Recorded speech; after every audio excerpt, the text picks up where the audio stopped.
Assalamualaikum, salam sejahtera semua. Bertemu lagi dalam sesi PDP online untuk subjek Matematik KSSM tingkatan 3 dalam bab 4 lukisan berskala. Dalam bahagian terakhir, bahagian ketiga kali ini, diharapkan murid dapat melukis lukisan berskala bagi suatu objek juga suatu image. Dan juga yang kedua, menyelesaikan masalah yang melibatkan lukisan berskala. Bagaimanakah melukis lukisan berskala bagi suatu objek dan sebaliknya? Yang pertama, boleh menggunakan kertas grid yang sama saiz bagi skala yang berlainan, atau yang kedua, menggunakan kertas grid yang berlainan saiz, atau yang ketiga, melukis di atas kertas kosong mengikut skala yang diberikan. Kita lihat contoh 9. Lukiskan lukisan berskala bagi bentuk PQRS di sebelah pada grid segi 4 sama dengan skala 1:1/2. Bagi menjawab soalan yang berikut, pertama sekali murid perlu highlightkan maklumat penting yang diberikan, yaitu bentuk PQRS yang berikut dan skalanya adalah 1:1/2. Bentuk PQRS yang diberikan ini merupakan objek. Maka dengan itu, ruangan jawapan ini disediakan untuk murid melukis lukisan berskalanya. Maka di sini ruangan untuk lukisan berskala. Lukisan berskala itu perlu dilukis menggunakan skala 1:1/2 daripada rumus nisbah skala, yaitu skala sama dengan nisbah panjang lukisan. Jadi di sini cikgu ringkaskan panjang lukisan kepada panjang sisi bagi suatu objek. Maka dengan itu, 1 merujuk kepada lukisan, 1/2 merujuk kepada objek. Langkah seterusnya adalah melihat pada bahagian objek yang berikut. Pastikan murid meletakkan jarak ataupun menentukan jarak mencancak dan jarak mengufuk bagi objek tersebut. Maka untuk jarak mengufuk PQ adalah 3 unit, PS 1 unit, dan RQ 3 unit. Selepas menentukan panjang sisi objek, kita akan tentukan pula nilai skalanya. Daripada nilai nisbah skala 1:1/2, kita akan tukarkan kepada hasil bahagi lukisan bahagi objek, yaitu 1 mewakili lukisan bahagi 1/2 mewakili objek.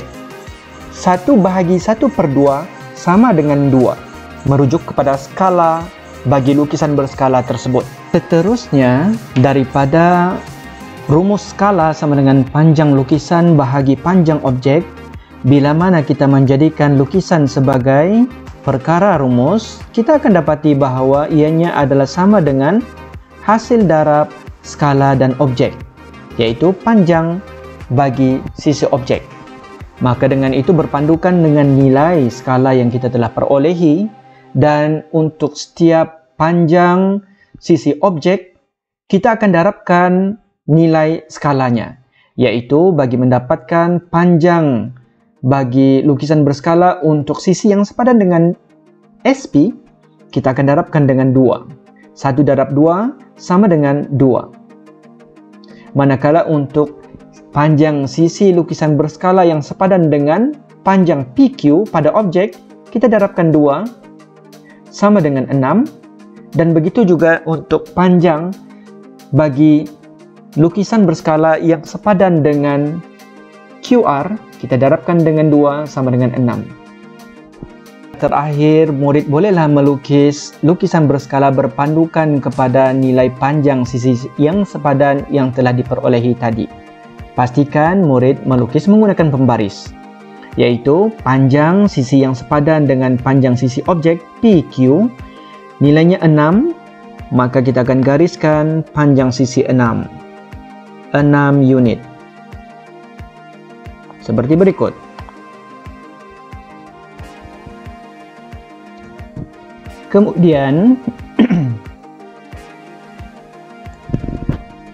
Kemudian panjang yang sepadan dengan RQ 6 unit.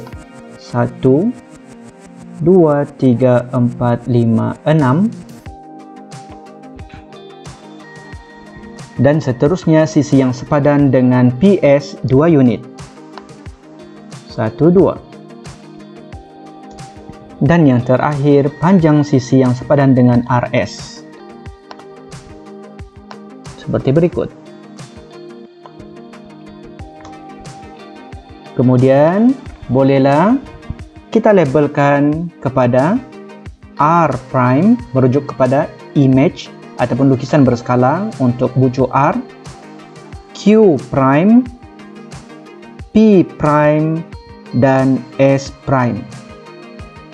Berikut adalah kaedah bagaimana melukis lukisan berskala bagi bentuk PQRS dengan skala 1:1/2. Sekarang kita lihat pula contoh 12. Rajah di sebelah menunjukkan lukisan berskala yang dilukis pada grid segi 4 sama mengikut skala 1:2. Lukiskan objek sebenar bagi P prime, Q prime, R prime, S prime, dan T prime. Perlu difahami untuk tandaan P prime, Q prime, R prime, S prime, dan T prime ini ianya merujuk kepada bentuk lukisan berskala. Maka yang diberikan ini adalah lukisan berskala. Dan seterusnya maklumat yang lain adalah dengan menggunakan skala 1:2 perlu melukiskan objek sebenarnya pada ruangan yang diberikan berikut. Langkah pertama adalah kita perlu mendapatkan panjang bagi lukisan berskala untuk setiap sisi yang mengufuk dan mencancang. Untuk PQ 6 unit, untuk RQ 4 unit, TS 2 unit. Bagi sisi yang condong seperti PT dan SR diabaikan terlebih dahulu. Seterusnya kita akan menggunakan rumus skala sama dengan panjang lukisan bahagi dengan panjang sisi objek dengan memasukkan nilai skala 1 yang mewakili lukisan dan 2 mewakili objek, maka 1/2. 1/2 merupakan nilai skala untuk nisbah lukisan berskalanya. Daripada rumus skala ini, oleh kerana soalan perlu murid melukiskan objek sebenar, maka kita jadikan objek sebagai perkara rumus.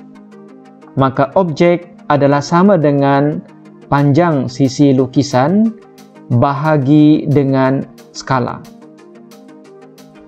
Itu kita boleh mendapatkan panjang bagi sisi objek yang sepadan dengan panjang sisi lukisan berskala dengan membahagikan setiap yang berikut dengan skala 1/2. 1/2. Maka 2 bahagi 1/2 sama dengan 4. 4 bahagi 1/2 sama dengan 8. 6 bahagi 1/2 sama dengan 12. 4, 8, dan 12 merupakan panjang bagi sisi objek sebenar yang sepadan dengan panjang bagi sisi lukisan berskala. Yang terakhir, kita akan melukiskan objek sebenarnya berpandukan kepada panjang sisi yang telah diperolehi tadi menggunakan pembaris.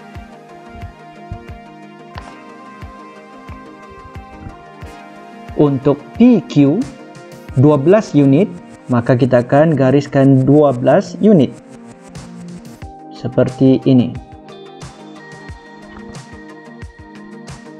Kemudian panjang QR 8 unit.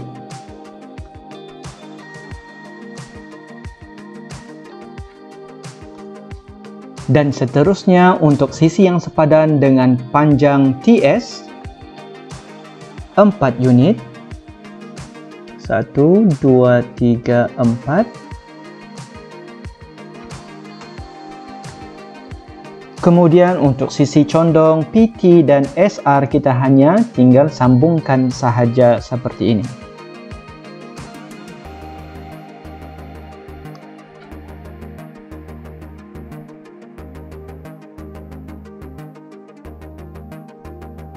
Seperti berikut.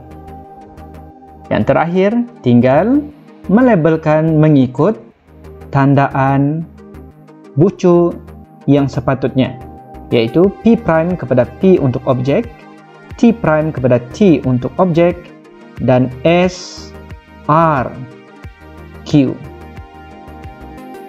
Maka telah kita perolehi objek sebenar bagi lukisan berskala yang diberikan. Mungkin ada yang bertanya, bagaimanakah kedudukan TS pada raja ini diperolehi? Kaedahnya mudah saja, kita padamkan dahulu yang ini. Cikgu akan terangkan dengan cara murid perlu mendapatkan dahulu berapakah jarak yang berikut.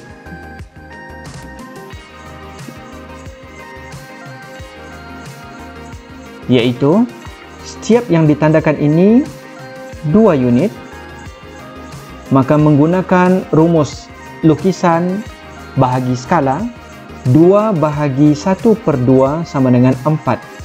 Maka yang ini pun sama, 2, 2, 2. Maka setiap nilainya bagi panjang terhadap objek sebenar adalah 4 unit. Maka di sini 4 unit, di sini 4 unit, ini juga 4 unit, yang ini juga 4 unit. Kaedahnya begitu untuk mendapatkan kedudukan sebenar TS. Sekarang kita lihat pula bagaimana menyelesaikan soalan yang melibatkan penyelesaian masalah seperti contoh 14 yang berikut. Kita coba jawab untuk soalan A, B, C berdasarkan maklumat yang diberikan dalam soalan. Kita jawab dahulu untuk soalan A. Jarak di antara Bintulu dengan Miri di atas suatu peta ialah 4 cm.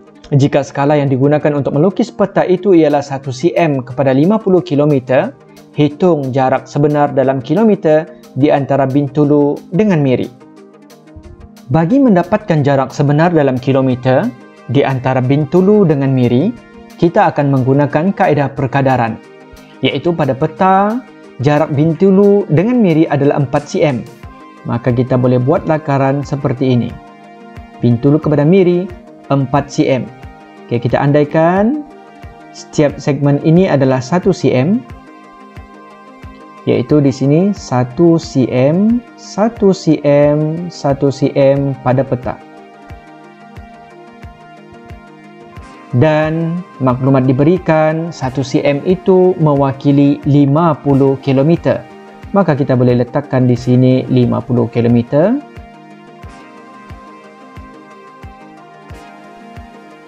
Daripada gambaran yang kita buat ini, bolehlah kita menentukan jarak sebenar dalam kilometer di antara Bintulu dengan Miri adalah jumlah yang berikut, yaitu 50 tambah 50 tambah 50 tambah 50 km sama dengan 200 km.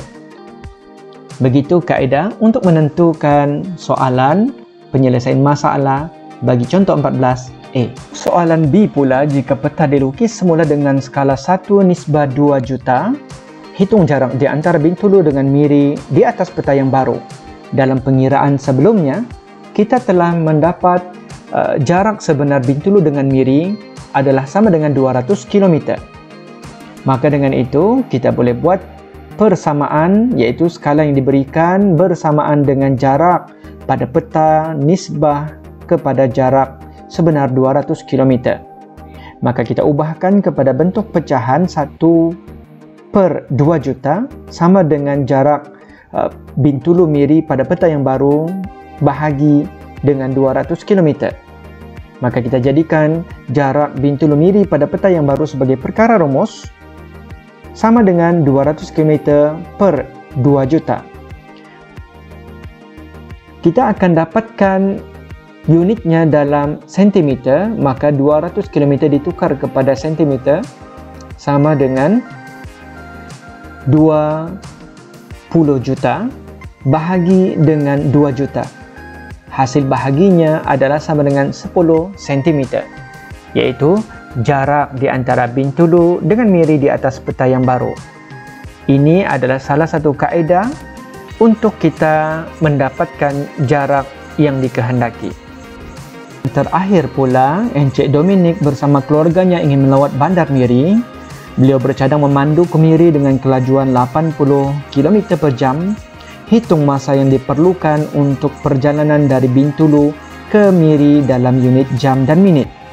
Dalam pengiraan 14A, kita telah memperolehi jarak sebenar Bintulu dan Miri iaitu 200 km. Maka dengan itu, dengan menggunakan rumus laju, iaitu laju sama dengan jarak bahagi masa, maka dengan itu kita boleh ubah rumusnya masa sama dengan jarak bahagi laju, iaitu 200 km bahagi 80 km per jam. 200 km bahagi 80 km per jam adalah sama dengan 2,5 jam. Oleh kerana soalan menghendaki jawapan akhirnya dalam unit jam dan minit, maka 0,5 yang berikut adalah sama dengan separuh daripada 1 jam. Jika 1 jam sama dengan 60 minit, maka separuh daripada 60 minit adalah sama dengan 30 minit. Maka dengan itu, 2,5 jam adalah sama dengan 2 jam dan 30 minit. Itu adalah jarak, itu adalah masa yang diperlukan untuk perjalanan dari Bintulu ke Miri dalam unit jam dan minit. Diharapkan daripada contoh yang telah diterangkan tadi, murid dapat memahami bagaimana cara menyelesaikan soalan yang melibatkan penyelesaian masalah lukisan berskala. Sebagai latihan pengukuhan, murid boleh mencuba soalan uji minda 4.1C di dalam buku teks masing-masing. Selain daripada itu, terdapat juga uji minda 4.1D yang melibatkan penyelesaian masalah, soalan nombor 1, soalan nombor 3 dan soalan nombor 4. Cuba jawab dan cuba aplikasikan daripada contoh yang diterangkan tadi. Daripada cikgu, untuk kali ini itu sahaja sebagai pengakhiran kepada bab lukisan berskala. InsyaAllah dalam konten yang akan datang, kita akan masuk ke dalam bab 5, nisbah trigonometri. Daripada cikgu, sekian saja. Assalamualaikum dan terima kasih.